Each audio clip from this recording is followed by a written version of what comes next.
Today, the latest weapons, coupled with the fighting skill of the American soldier, stand ready, on the alert all over the world to defend this country, you, the American people, against aggression. This is The Big Picture, an official television report to the nation from the United States Army. Now, to show you part of the big picture, here is Sergeant Stuart Queen.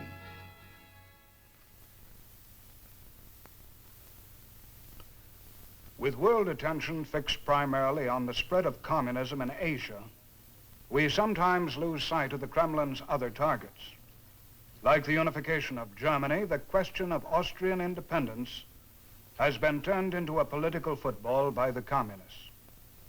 Today's big picture focuses on the soldier in Austria, the men whose task it is to prevent that partitioned country from being drawn into the red orbit.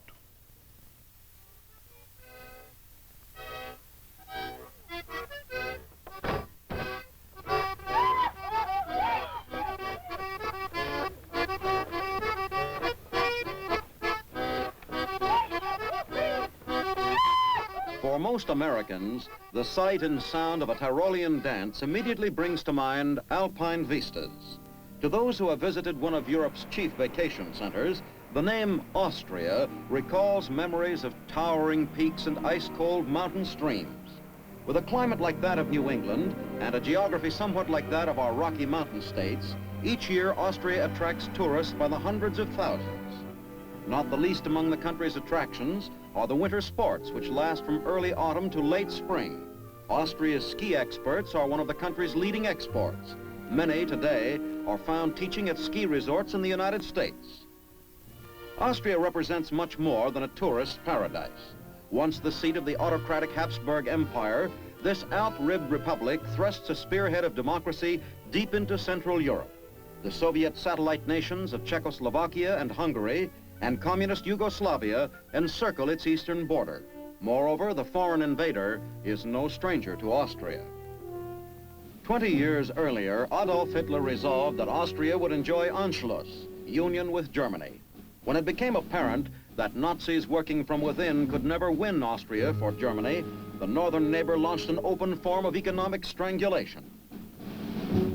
Then in 1938, after agreeing to accept the result of an Austrian vote on the issue of union, Hitler sent his Wehrmacht divisions across the Austrian border. Economically and politically, Austria became a German province. Her fate at the hands of the conquerors set the pattern for nations later to fall under the Nazi yoke. Concentration camps and slaughter for any who offered the slightest opposition to Nazi rule. Not until late in the war, when the country was badly crippled, were the Austrians able to unite against the invaders and help drive them from Austrian soil. Before war's end, the Allied powers promised to treat Austria as a liberated country, not as a vanquished foe. When Russian and American forces met on Austrian soil, on the surface, harmony was the order of the day. But at that crucial point in history, even when the Red Army was far from Moscow, communist expansion was the aim of the Red leaders. Now, more than 9 years after liberation, thanks to Soviet obstructionism, Austria still waits for her independence.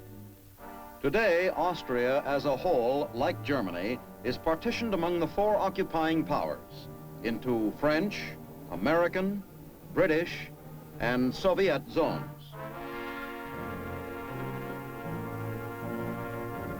And Vienna, like Berlin, Germany, and the Austrian nation, is also divided among the key members of the Soviet and Western blocs, each country occupying a section of the ancient capital city. And in the center of the city itself lies an area controlled jointly by the 4 powers, the international zone. Some 70 miles from the U.S.-controlled section of Austria. Rail and highway corridors pierce the Iron Curtain in central Austria, leading to Vienna in the heart of the Soviet zone. Outwardly, the East and West cooperate in Vienna to a degree almost unknown anywhere else in the world. The elaborate but delicately balanced machinery of occupation runs without serious difficulties. Unlike Berlin, there have been no major flare-ups here. On the surface at least, relations between the communist and democratic garrisons appear to be almost cordial.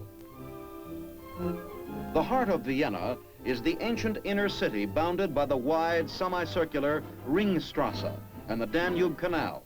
Each of the four powers occupies its own sector of the city, but control of the inner city is rotated by the month. For its size, the Austrian capital has probably the world's largest police force.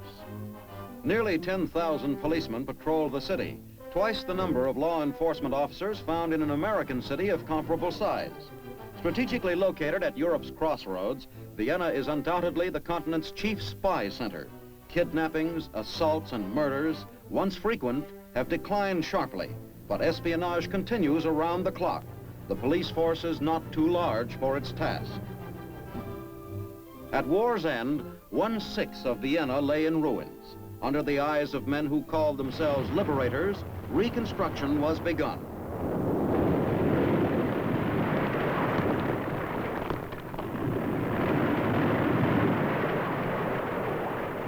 Since 1948, when the European Recovery Program began pumping new life into the starving city, Vienna has staged a miraculous comeback. Pick and shovel brigades clear away rubble where new buildings will rise, incorporating in their structures, in many cases, material from the original landmarks.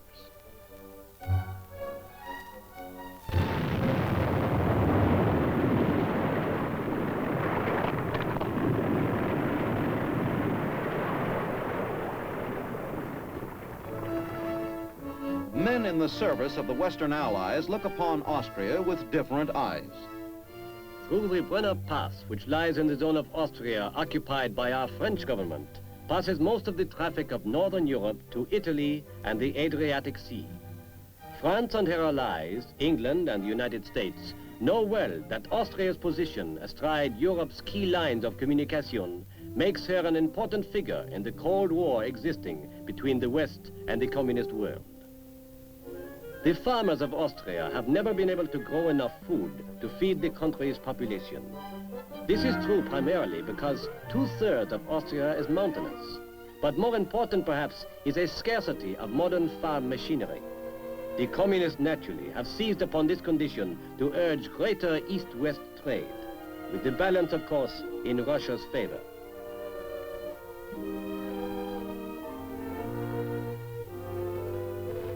In her water power and minerals, Austria has the raw materials of an industrial nation. 1 out of every 3 citizens is employed in making steel or manufactured goods. Austria, say the communist propagandists, can be a good neighbor to the USSR.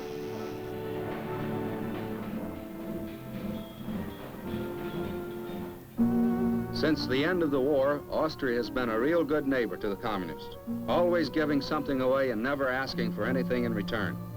The Russians have dismantled just about every factory in sight and shipped it home to Russia. When the Austrian government complains, the communists start talking about war reparations or some dried peas they once gave the starving Austrians, which they say have to be paid for. The Austrians are wise to the Russian-type friendship.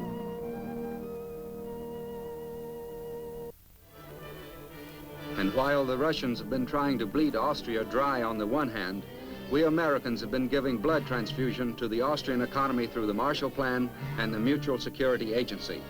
American experts have helped firm up Austrian agriculture, industry, education, and her power systems. So far, we've bet more than $1 billion that the Austrian people will get back on their feet in spite of the constant borrowing of their Soviet neighbors.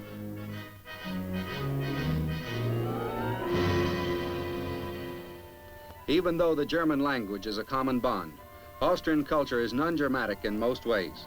The blood flowing in the veins of the average Austrian is a mixture of a lot of cultural groups whose outlook on life is alike at bottom.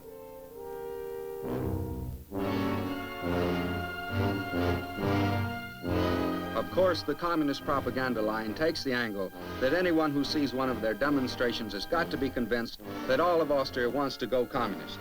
The fact that these so-called spontaneous demonstrations are organized like a military maneuver doesn't seem to bother their sense of truth.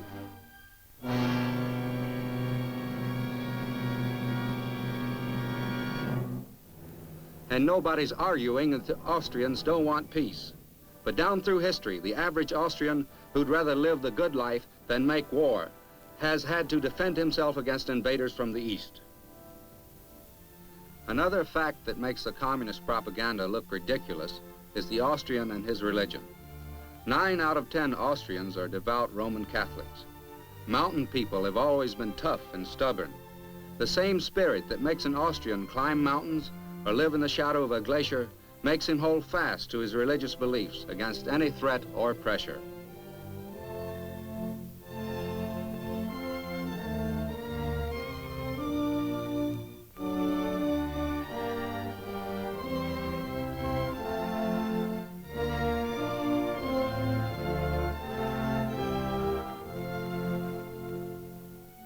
Just one more thing on how much the Austrians would like to be comrades with the communists.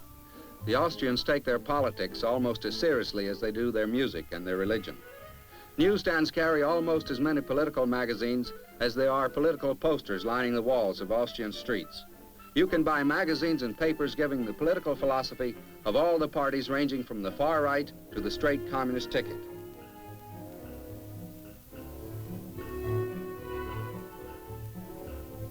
Their widespread and deep-seated interest pays off on election days, when as a rule, 9 out of every 10 eligible voters go to the polls. In the last general election, the communists racked up a big, fat 5% of the total vote. The right-wing party didn't do much better.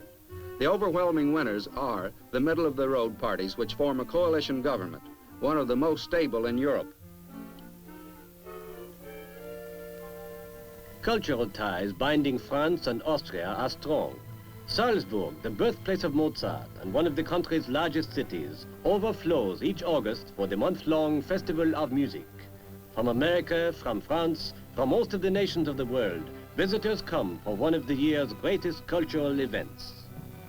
They are entertained with the ballet, opera, morality plays, and concerts performed by many of the world's most celebrated artists. Naturally, the fair is always a sellout. For those who have less interest in the classical arts, there are also the traditional entertainments.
Just as the Salzburg Festival attracts a lot of visitors every year, so do the open houses held regularly by the U.S. Army.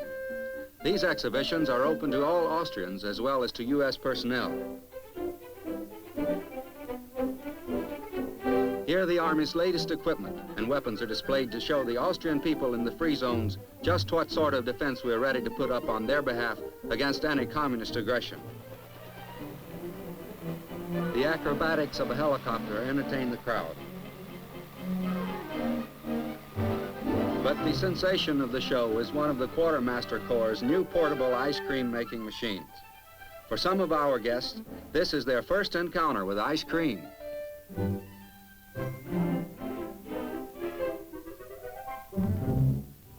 At the same time, for a number of U.S. servicemen at a nearby airfield, today will mark their first encounter with their wives and children in months. It's the Army's policy today to keep the families of officers and enlisted men together when certain requirements can be met. Fortunately, in Austria, the housing problem isn't too great.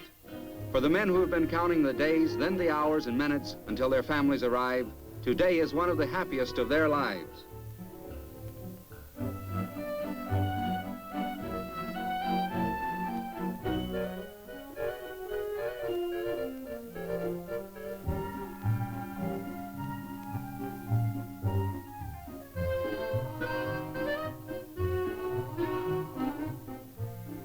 For the wives and children, living in a foreign country will be an interesting and exciting experience.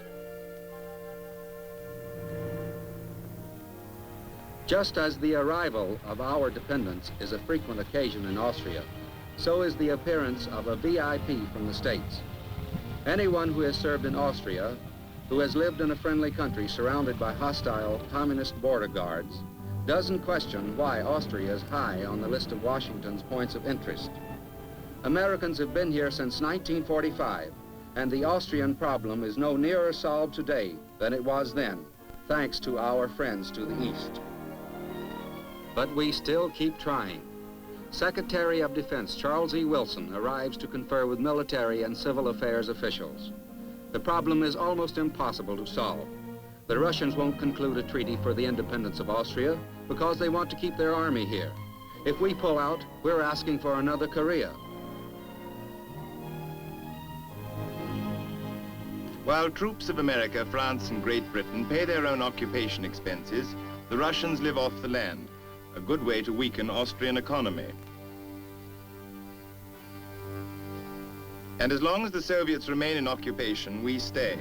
To weld an effective fighting force, periodic combined maneuvers are held under names like Exercise Mudlark or Exercise Frosty or the like.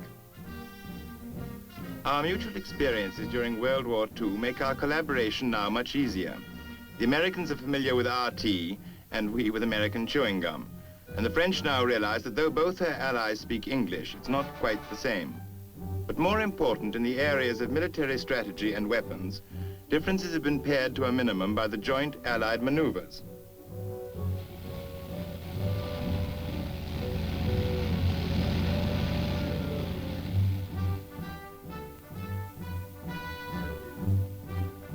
The boundary line between the communist and Western zones in Austria stretches across the country at its widest point. Our joint maneuvers are designed to offer the greatest possible defensive power along this line, while at the same time covering our flanks to the north and south. It is a task demanding the finest coordination and the strongest cooperation.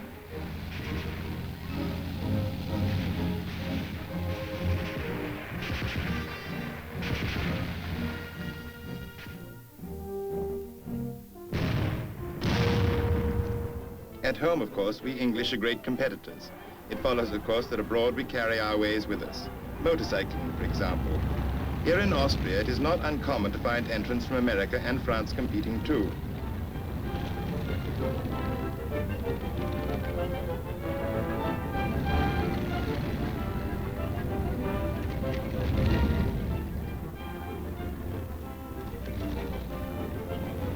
Actually, there isn't a great lot of point to the whole thing, but it's good sport. Another sport was watching the Russians enjoy Wiener Schnitzel and wine instead of borscht and vodka in the outdoor cafes, until the commissars decided it was very bad for Soviet morale. Today they are confined to barracks. Everyone has his own favorite brand of recreation, and Austria has everything you could ask for. Even the lakes or spas, like Bad Ischl, are supposed to have health-giving minerals. If you've got more energy than it takes just to lie around the beach, you board a cable car and ride to the tops of the highest Alps without any strain. Anyone will tell you the view is what the travel posters call incomparable.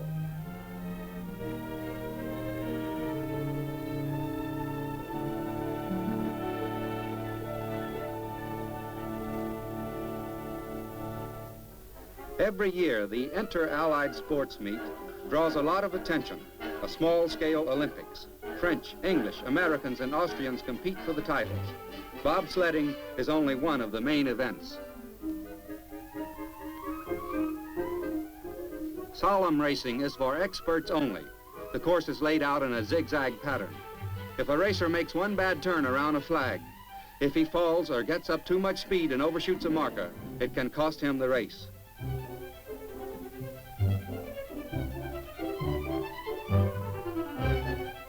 Many of the entrants from the U.S. Army were never closer to a pair of skis than in a sporting goods store until they reached Austria.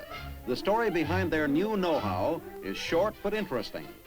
For most of the men who compete in the Inter-Allied Winter Sports Games, taking part is more than recreation. It is an integral part of their military experience in Austria.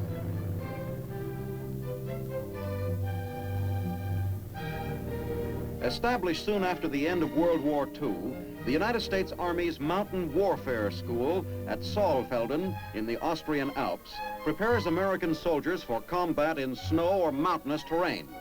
During the warm weather months, students at Saalfelden receive instruction in the arts of mountain climbing and mountain rescue. In outdoor classes, they learn by first watching demonstrations, then by duplicating the actions of the instructors. In World War II, American servicemen were called upon to fight in every conceivable type of terrain.